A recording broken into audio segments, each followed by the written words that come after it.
I'm 26 years old, and I'm running for re-election to the DuPage County Board.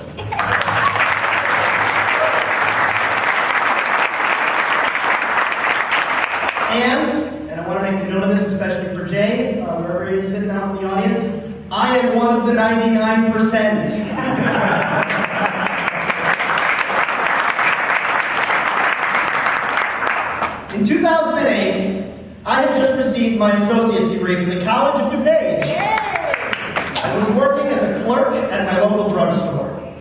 When I saw no one running as a Democrat in District 5 to keep an eye on the Republican majority on the county board, I offered myself as a candidate.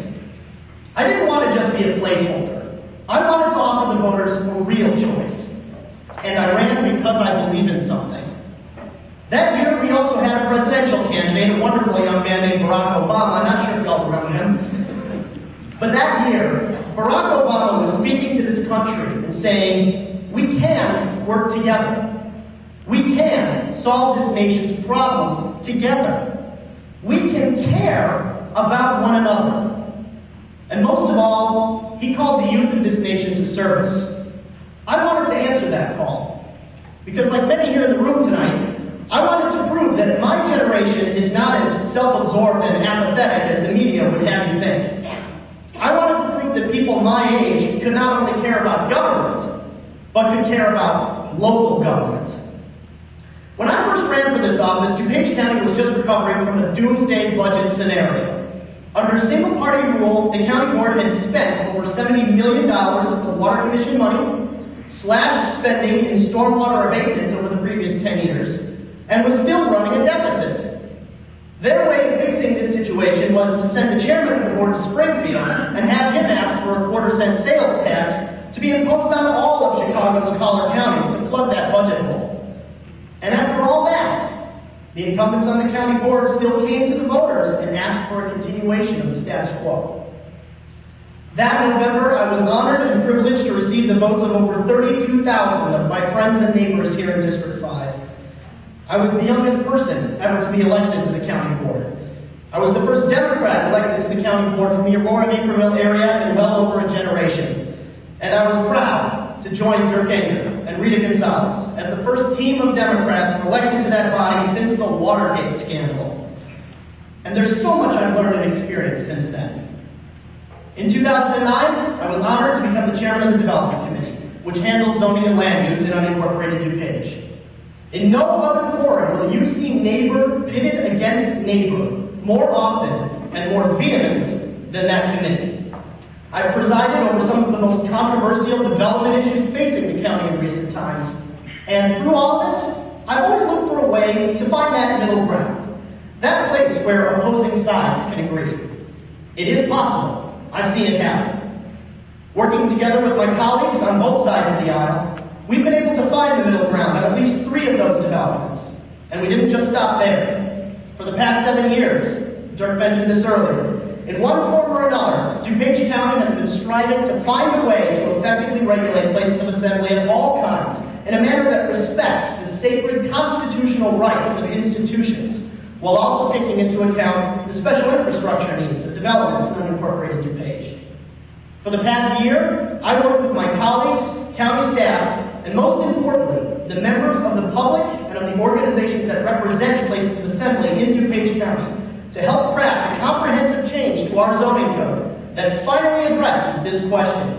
And I'm proud to say that it was finally and unanimously passed just this past September.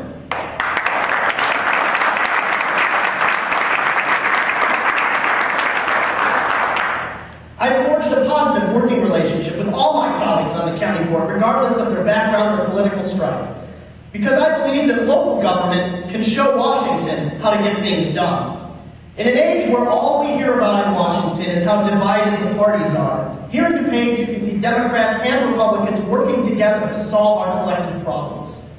I joined with my colleagues in passing dramatic reductions in the chairman's powers because we are a democracy here in DuPage, not a dictatorship.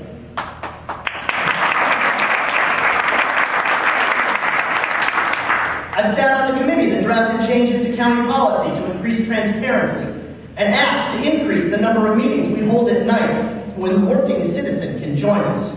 I've joined the movement on the board that asks for more accountability from our county-wide elected officials and for more sound, forward-thinking financial planning to keep us from running into the same problems we ran into in 2007.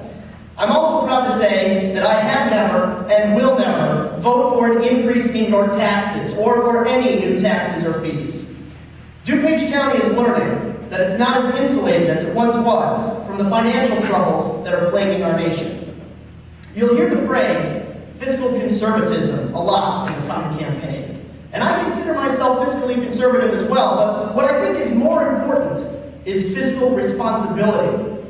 Yes, we must always be good stewards of the people's taxes, but we must also never forget the obligations and responsibilities of government. Our duty is to serve, protect, and aid the people of this county. And I believe that includes never forgetting the least privileged among us.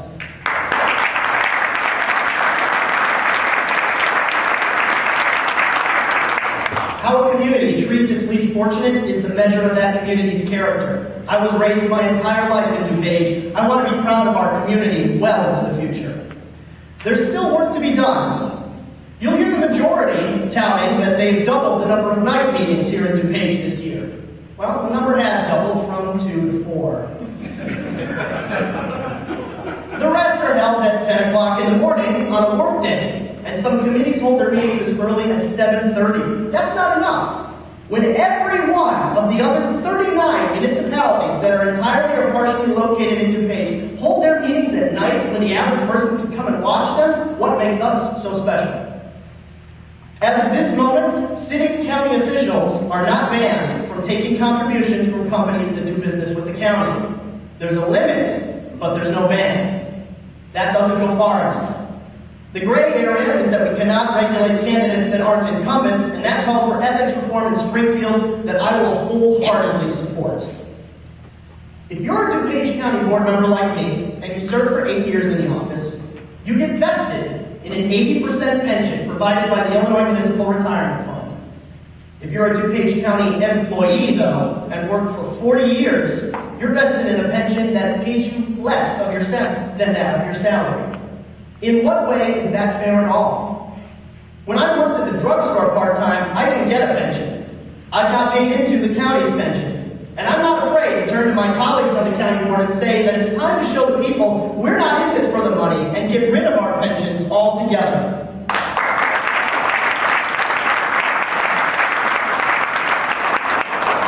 What's most important to me is that we continue to bring jobs here to DuPage.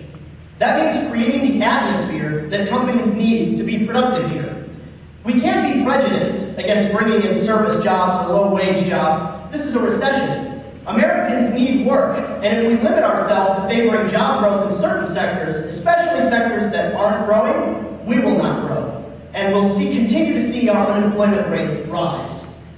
We need to encourage our towns and our villages to build up their downtown areas again through a forward-thinking development policy. In DuPage, we control the outskirts of every town, and by creating a policy there, we can influence the hearts of those towns. We need to invest in public transit and our road infrastructure because people are not just commuting to Chicago anymore. They're commuting to Wheaton and to Addison and to Bartlett. And we need to get on board with jobs growth proposals both in Springfield and in Washington that will help DuPage grow and employ its residents, like the American Jobs Act and Project Rebuild.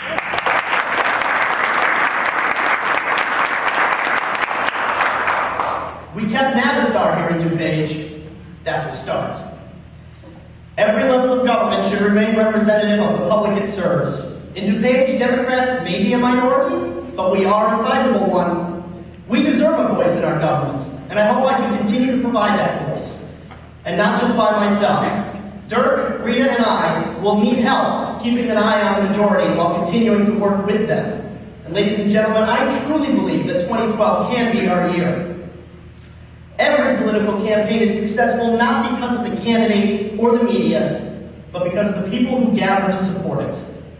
In DuPage, the story has always been that the wealthy and the connected get themselves elected.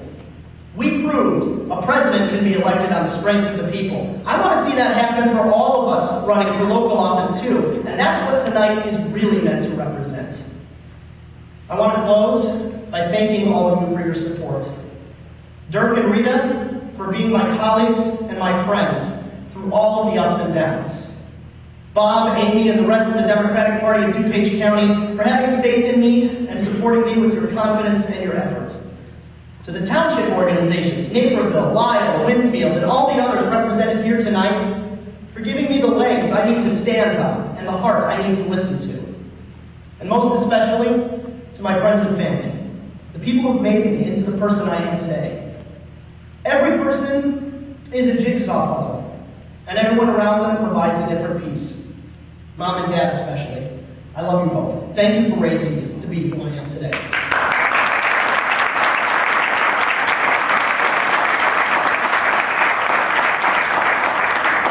I wouldn't be here now if it wasn't for all of you. I hope that I've been making you proud for the past 3 years. And with your help, some luck, and a lot of work, I hope to make you proud for at least another 3. Thank you.